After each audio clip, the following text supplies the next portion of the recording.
Welcome to you mother truckers.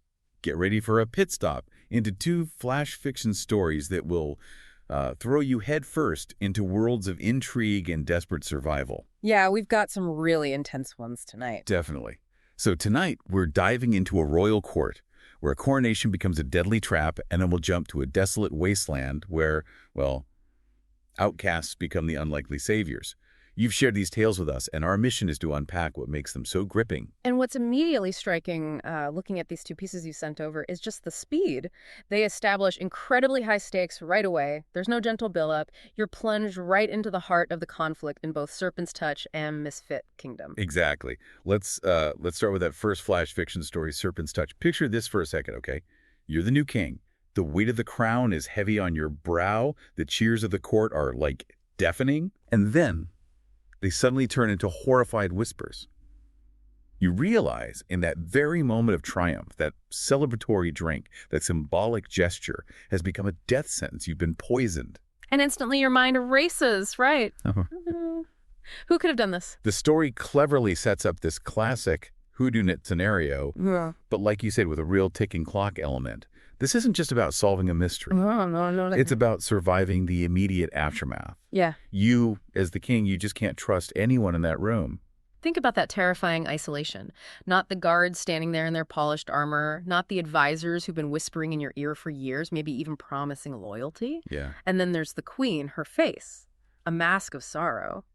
Is that genuine grief for her suddenly endangered husband? Or could it be, a carefully constructed performance to hide her own involvement? You're surrounded by suspects? The story gives us a few specific individuals to consider, doesn't it? Right. With this long-standing family rivalry.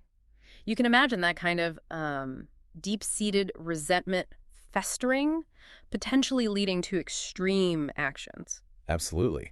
It makes you wonder about the history there, the slights and the power struggles passed down through generations. That kind of animosity doesn't just vanish. Then you have Lord Marcus practically radiating ambition. Oh, yeah. You can almost see the wheels turning in his head, the sudden power vacuum presenting an irresistible opportunity. Ambition in a royal court is a dangerous game. And, well, the sudden vulnerability of the new king would undoubtedly tempt those who believe they deserve the crown themselves. It highlights how fragile power can be, even at its most celebrated moment. And, of course, the queen.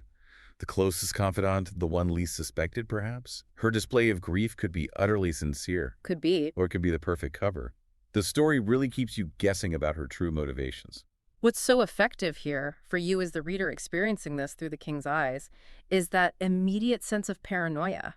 The very symbol of his legitimacy and authority, the coronation, has become the setting for a deadly betrayal. The joy is instantly poisoned, much like the king himself. But here's where the king does something really unexpected, something clever. He doesn't immediately start pointing fingers or ordering mass arrests, which could easily backfire in such a treacherous environment. Definitely could. Instead, he puts on a performance. He feigns weakness, plays the role of the terrified ruler clinging to life. That's a fascinating strategic choice, isn't it? By appearing vulnerable, he might lull his attacker into a false sense of security. They might think their plan has succeeded or, that he's too weak to retaliate effectively. Exactly. It also gives him time to observe, to look for any flicker of guilt or satisfaction. So the throne room, usually a place of pronouncements and power, becomes this stage for an incredibly tense afternoon. Forget the formal speeches. You have this poisoned king pacing, sweating, visibly deteriorating, while the very crown that signifies his reign sits there, gleaming on its cushion. Right. A silent and cursed centerpiece. It's a brilliant example of psychological warfare. He's using his own body, his own suffering, as a kind of bait. He's forcing the hand of whoever poisoned him, waiting for them to reveal themselves through their actions or reactions. And the tension just ratchets up even further when he stages this dramatic collapse, clutching at his chest the whole performance. The court erupts in chaos, a flurry of worried cries, shocked gasps, and perhaps, as you noted, a few carefully concealed smiles. This is the critical moment of observation for the king. Amidst the apparent panic, he's looking for those subtle tells, those unguarded reactions that might betray the culprit. It's a high-stakes game of reading faces and body language under immense pressure. And he spots it. Lady Anya, in the rush to appear concerned, reaches out, her fingers just barely grazing the crown. But in that tiny, almost imperceptible touch, he sees it, a flicker of triumph, too quick to hide. Wow. It's a masterstroke of subtle storytelling, that single fleeting gesture revealing the truth. That detail is so crucial, isn't it? It shows how even the most meticulously crafted facade can crumble under pressure. That brief, involuntary expression gives away what words and outward actions concealed. It speaks to the power of those small, unconsidered moments. Then comes the chilling reveal, delivered with such understated power. The crown is the weapon. It's a fantastic twist. Yeah. It's not about a poisoned goblet or a hidden blade. It's the very symbol of his authority, the crown itself. That was the means of his attempted assassination. This immediately makes you, as the reader, reconsider the earlier mention of the physician's death. Was that truly an accident, a clumsy mishap? Or was it a deliberate act, orchestrated to facilitate this incredibly audacious method of poisoning? It adds a whole new layer of conspiracy and forethought to Lady Anya's plan. The story concludes with the king recovering, the antidote slowly doing its work, the crown now locked away, no longer a symbol of power but a reminder of betrayal. But you, as the reader, understand he's forever changed. He's been shown the darkness lurking in the hearts of those closest to him, the fragility of trust, and the true cost of survival in such a viperous court. It leaves you with the potent understanding that appearances, especially in the realm of power and politics, can be profoundly misleading. Loyalty can be a mask, and the most dangerous threats can often be disguised as symbols of honor and tradition. Okay, let's shift gears completely now. The second flash fiction story you shared, Misfit Kingdom, throws us into a vastly different world, a stark and dangerous wasteland. Huge shift. Huge shift. Here, our protagonist isn't a king, but an exile, someone who dared to defy the ruling order. His punishment, banishment to a desolate landscape created by a terrifying rift, a tear in reality itself. There's no hope of a hero's welcome here. It's a sentence to a place of twisted trees and skeletal beasts. The contrast between the opulent, intrigue-filled court and this brutal, unforgiving landscape is stark, isn't it? It sets the stage for a completely different kind of struggle for survival, one focused not on political maneuvering, but on sheer resilience against the elements and, well, strange threats. Just when he's resigned himself to a solitary and probably short existence, he encounters a group of outcasts, individuals bearing the visible marks of their rejection by the order. We're talking about a witch, someone wielding powers the order likely fears. Right. And a thief described in such a vivid way, shadows made flesh, hinting at an almost supernatural level of skill, and perhaps even a connection to the very nature of this broken world. That description of the thief as shadows made flesh is particularly striking for you, the reader. It suggests a level of adaptation to this environment that goes beyond mere survival. It implies they might have even become something other than what they were before their exile. And what's so unexpected is the reception he receives. Instead of more scorn and judgment from fellow outcasts, he finds a kind of weary acceptance. There's no romanticizing their situation, no false bravado. They've been cast aside, they live in a brutal place, and they simply endure. Their resilience, born not of heroism but of necessity, becomes a central theme. They haven't given up despite their circumstances. They've found a way to carve out a life, however harsh, and perhaps even a sense of belonging in their shared marginalization. Then something shifts. The familiar unsettling tremors of the rift become something more ominous. A new kind of ripples suggesting something is breaking through. Something even this ravaged landscape hasn't seen before. No. Yeah. Our exile protagonist realizes with a jolt that the order, so focused on their rigid rules and their obsession with purity, are completely blind to this much larger danger that's emerging from the chaos they fear so much. Their preoccupation with internal control and their definition of who belongs and who doesn't has created a dangerous blind spot. Their fear of the different has ironically left them vulnerable to a threat they never anticipated. And he sees it clearly.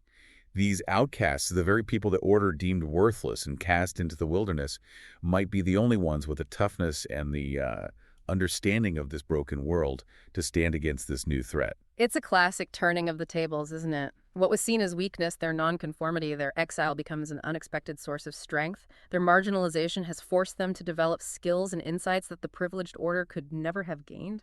The real turning point for you as the reader comes with that tense exchange between our protagonist and the thief. The thief's wicked grin and that pointed question, "What do you propose, hero?" Yeah. It's like a power shift in that single moment. The protagonist finally grasps that these aren't just broken survivors. They've been forged by their harsh experiences. They are, as the story so powerfully puts it, weapons forged in a harsher fire. That line resonates so strongly because it reframes their entire narrative. Exile isn't just a punishment, it's been a crucible. It's stripped them down and rebuilt them into something far more resilient and perhaps even more dangerous than those who banished them. What follows is described as weeks of madness, which really conveys the unconventional and desperate nature of their preparations. The witch's fire, once used for mere survival, is now being turned into weaponry. The thief's inherent cunning is being applied to strategy. Yeah. Our protagonist brings the structure and discipline of his former life, but the outcasts teach him their brutal, no-holds-barred form of resilience, the kind you only learn when you have nothing left to lose. This blending of different skill sets and perspectives is key to their potential success. Each outcast brings a unique strength, creating a synergy that the rigid and hierarchical order could never replicate. It highlights the power of diversity in the face of a common threat. And then the unthinkable happens. Rift tears wide open, unleashing a terrifying wave of chittering monstrosities. This isn't some glorious battle with valiant knights in shining armor. The defense is a raw, desperate, almost chaotic symphony of chaos, Wow. orchestrated by the very people the Order tried to erase. They're fighting not for the Order, not for some abstract ideal of duty, but for their own survival, fueled by a fierce, almost primal sense of pride and defiance. Their motivation is pure and visceral. Protect their own. They have no illusions about the Order coming to their rescue. Their survival depends entirely on their own ingenuity and ferocity, which makes them a formidable force. The arrival of the Order's reinforcements at the climax just underscores the incredible irony of the entire situation for you. They arrive to find their carefully controlled wasteland transformed into a bloody battlefield. Unbelievable. And leading the charge against the monstrous invaders is the very outcast they banished for his beliefs. He doesn't receive a hero's welcome, not even a grudging acknowledgement or a pardon. But the story makes a point of the unease in their gazes, and that single detail speaks volumes about the shift in power and perception. That unease is the crack in the Order's rigid worldview. For the first time, they are confronted with the undeniable evidence that their system of exclusion might not only be unjust, but also strategically flawed. They've underestimated the strength that can be forged outside their carefully constructed norms. Misfit Kingdom leaves you with this really powerful idea. Sometimes the greatest strength and those unexpected salvation can be found in the places we least expect, in the people we've overlooked or even actively rejected. Yeah. And that simply surviving, against all odds, can be the most profound and powerful act of defiance. It challenges your assumptions about who holds value and who is capable. It suggests that true strength isn't always found in conformity or privilege, but can often be born from hardship, resilience, and the willingness to stand apart. So in these two flash fiction stories you brought to our attention, we've seen how outward appearances can be meticulously crafted to hide the deadliest intentions, and how perceived weakness and marginalization can become the very source of unexpected and formidable strength. Two sides of the coin, almost. Exactly. In Serpent's touch, the glittering symbol of power, the crown, becomes an instrument of near-fatal betrayal, and survival depends entirely on outsmarting those closest to you. What does that tell you about the nature of power itself when trust can be so easily shattered from within? And then, in Misfit Kingdom, we witness this complete inversion of expectations. Those deemed unfit for society, the outcasts, rise to become the protectors against a threat the established order couldn't even foresee. It really makes you consider, what inherent qualities do we as a society tend to undervalue when we make judgments about who is worthy or who is capable? Right. Perhaps true strength lies not in fitting neatly within defined boundaries, but in the resilience and resourcefulness that are often forged through adversity and difference. Both of these intense tales, in their own unique and compelling ways, really delve into those core themes of deception, the desperate fight for survival, and the surprising places where true power can reside. They offer us these intense snapshots into worlds where the stakes are life and death and where the most critical decisions are made under unimaginable pressure. We really hope this pit stop into these flash fiction stories has sparked your imagination and maybe even prompted you to reconsider where you might find unexpected strength and cunning in your own life.